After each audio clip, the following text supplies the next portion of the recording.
नियमों में संशोधन कर दिया गया और चीजों को बहुत इम्प्रूव कर दिया गया कि ऐसा होगा वैसा। लेकिन आप राणा जी, आप भी चूंकि छात्र रहे हैं, तो भाटी साहब आपने इस चीज को महसूस किया होगा।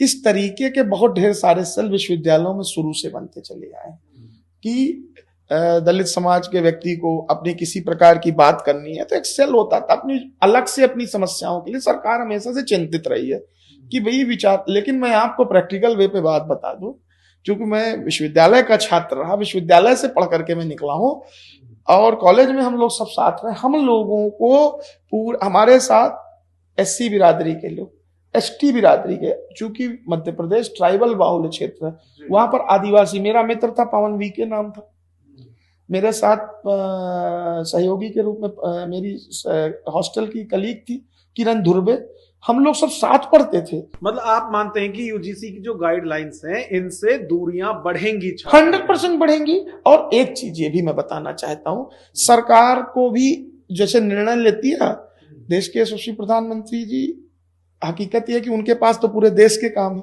जो उनकी सलाहकार टीम है ना, वो इतनी गड़बड़ टीम है कि देश के यशस्वी प्रधानमंत्री जी की जो एक बड़ी छवि है उसको 1 मिनट में इतना बड़ा उनका नाम है देश में। हकीकत में चौथे स्तंभ के लोगों के लिए भी या पंक्ति में चौथे लोगों के लिए भी यशस्वी प्रधानमंत्री जी बहुत ढेर सारी चीजें सोचते हैं। ये आरोप इस तरह के राहुल गांधी के ऊपर लगते थे कि उनकी सलाहकार समिति में लोग गड़बड़ करते हैं, कहीं उधर से ट्रांसफर होके तो लोग इधर नहीं आ रहे। तो भारतीय जनता पार्टी के जो मूल लोग थे, जो भारतीय जनता पार्टी या उस विचारधारा पे काम करते थे, आज आप भी समझ रहे हैं ये भारतीय जनता पार्टी को थोड़ा प्रोफेशनल पार्टी बना दिया गया।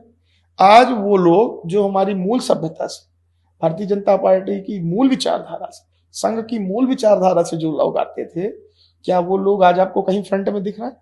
दूसरी बात, आज ये एक विषय अलग हो गया, लेकिन जब पॉलिसी मेकिंग की जहां बात आती है तो वो पॉलिसी मेकिंग को अब अधिकारी लोग मिलकर के बनाते हैं।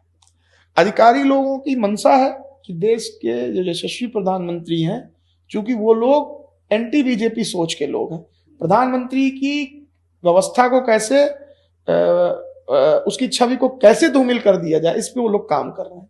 भारतीय जनता पार्टी और देश के यशस्वी प्रधानमंत्री जी को केवल एक चीज पे काम करने की आवश्यकता है, वो काम यह है कि उन लोगों का चयन होना चाहिए जो गलत नीतियां बना रहे हैं और उन नीतियों पे किसी प्रकार की एक्सरसाइज ना करके, हाँ, हमारे चाहे वो दलित भाई हो, चाहे वो पिछड़े समाज से आने वाले लोग, चाहे वो श्रमण समाज के लोग। पहली चीज, एक चीज समझ लीजिए, छात्र की कोई जाति नहीं होती, ये क्लियर समझ लिया। और उसमें बांटना भी नहीं, बांटना नहीं। आखिर क्यों बट रहा है?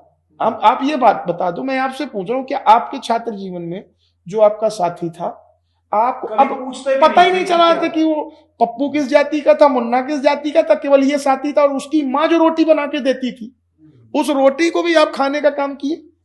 हमारी माँ जो कि अध्यापक रही, तो हमारी माँ तो अक्सर स्कूल भागने के चलते में भोजन बना ही नहीं पाती थी, क्योंकि उनको 7 बजे विद्यालय जाना होता था। हम लोग तो ज्यादातर दूसरे के टिफिन खा के बचपन में चले बड़े, और हमको तो आज तक पता ही नहीं था कि जो हमारे साथ का व्यक्ति वो यादव है या पटेल है, वो या दलित समाज का है। और हमारी माता पिता ने, खास करके मेरी माँ ने, मेरे पिता ने जो मुझको राय दी, वो ये राय दी कि तुम उस देश में रहते हो, जैसे हम लोग ब्राह्मण कम्युनिटी से मैं आता हूं, तो मेरी माँ ने बहुत बड़ा मुझको, एक बार बचपन में कभी किसी ने मुझको बताया कि आप ब्राह्मण समाज के, तो मैंने मम्मी से पूछा अपनी माँ से, माँ बताएं ये लोग कह रहे हैं कि तुम ब्राह्मण हो, तुम गलत काम उसके साथ क्यों थे?